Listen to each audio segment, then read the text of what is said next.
This is Steven. Welcome back to Midnight Creep Call. Tonight, I'm bringing you a story that still messes with my head. This one's about a night security guard who took a simple job watching over an empty hotel. The hotel was closed for renovations. He thought he was going to be alone for all of those nights, but he was not. What started with a single impossible visitor quickly turned into some of the most terrifying nights of his entire life. Something in that building knew his name, and it got way too close. If you're watching this alone right now, you might want to turn the lights on, because this one gets pretty dark. My name is Ray Pearson. Back in the fall of 1994, I took a night security job at this old hotel in Riverhead, New York. The place was closed for renovations, so there were no guests, no staff, nothing like that. It was just me, completely alone from 10 at night until 6 in the morning. And for the first couple of nights, everything was quiet. I'd do my rounds, drink my coffee, read my book. I actually thought it was going to be one of the easiest jobs I've ever had. I was wrong. It was the fourth night when things got weird. I was sitting in the lobby around midnight when I heard it, the sound of hooves slowly clicking across the tile floor. Directly behind me, my stomach dropped and I turned around real slow, and there she was, a full-grown deer standing at the far end of the lobby, staring straight at me with those big, dead, black eyes. Now here's what made no sense. I had locked every single door myself at 10 o'clock. The front entrance was chained shut. All the side exits were deadbolted. There was no possible way a deer should have been inside that building, but there she was, just watching me. We stared at each other for what felt like forever. Then, real slow, she turned around and she started walking down the hallway, like she owned the place. I jumped up and I followed her. When I got to the hallway entrance, I expected to see her about halfway down the hallway, but she was gone, completely vanished. The hallway was long and it was straight, so I could see the entire length of it, but there were no open doors, no stairwells she could have taken. Every window was locked from the inside. There was no way out, but the hallway was empty. I spent the next 20 minutes running from room to room, throwing open every door, checking every corner with my flashlight. Nothing, not a trace. That was the first night something felt wrong. 2 nights later, things got so much worse. I was sitting in the lobby, again trying to read my book, when the most blood-curdling scream I have ever heard in my entire life suddenly ripped through the entire building. It wasn't human. It sounded like it came from everywhere, at once, from inside the walls, from the ceiling, from underneath the floor. The sound was so loud and so horrible that every muscle in my body locked up.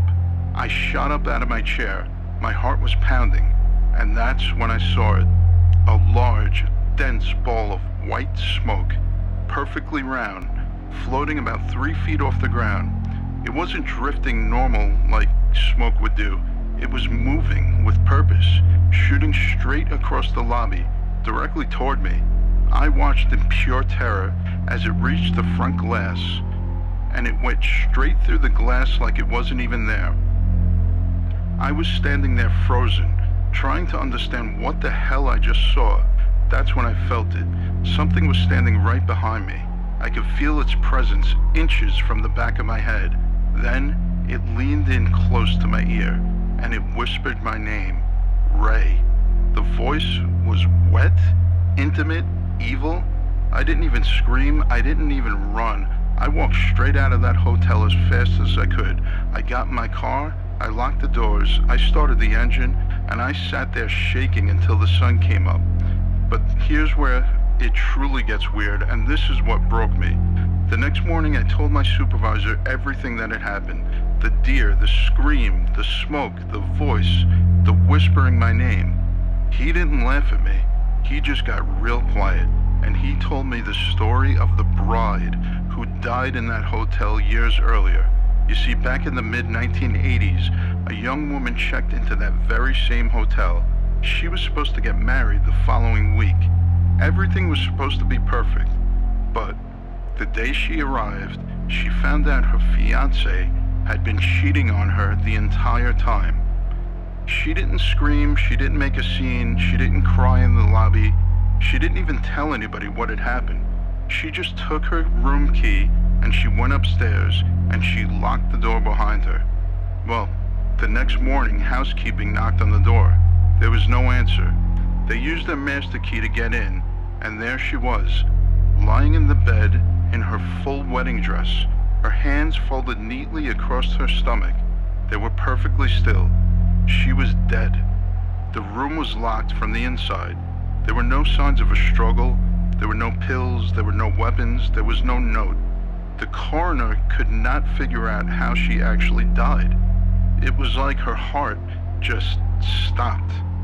They say she never left that hotel, and according to my boss, she's still there. She's still wearing that white wedding dress, still waiting. And after he told me that story, I finished out my contract. 3 more weeks of night shifts, but I was never the same. Every single night I sat in that lobby, and I kept one eye on the hallway, and I kept one ear listening for the hooves on the floor. I never saw the deer again. I never heard that scream again. But sometimes, around 2 or 3 in the morning, I would feel it. That same feeling that something was standing right behind me, right behind my chair. And every now and then, I swear I could hear a woman's voice whispering from somewhere deep inside the walls of that hotel, whispering the same thing over and over again. My name, Ray. I quit that job the day my contract ended, and I never went back, and to this day, I still won't. Some places aren't meant to be empty at night. Some places remember, and some places don't like being left alone. This is Steven, your narrator. Make sure to like this video and subscribe to the channel. Also drop a comment and let me know, would you have stayed in that hotel after that first night? Or would you have been out of there like Ray was when his contract ended? Next episode, I've got something even darker for you, and we'll meet again on the next episode of Midnight Creep Call.